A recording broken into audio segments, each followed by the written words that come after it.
Little storyteller. Once upon a time, in a cozy little bedroom painted sunshine yellow, lived a boy named Leo.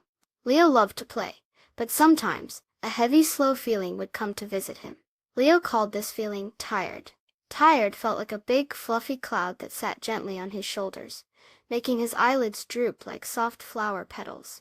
One sunny afternoon, Tired came to visit while Leo was playing with his bright red toy car. Leo frowned.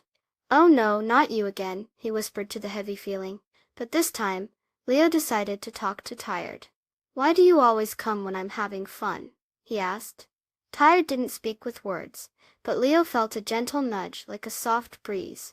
Tired then seemed to lead Leo to his cozy bed, with its blue blanket that felt like a soft hug. Leo lay down, and Tired settled beside him, like a calm, quiet friend. Leo closed his eyes, and the heavy feeling wasn't bad at all. It felt warm and safe.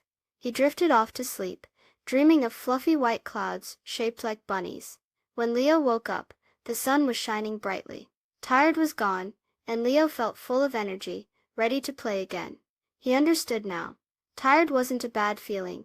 It was a gentle reminder that his body needed rest to have more fun. From that day on, Leo welcomed the feeling of tired like an old friend, knowing it was helping him take care of himself.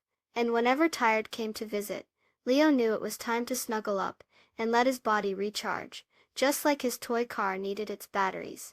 Did you know that when you sleep, your body and brain get to rest and grow strong? Please subscribe. Thank you.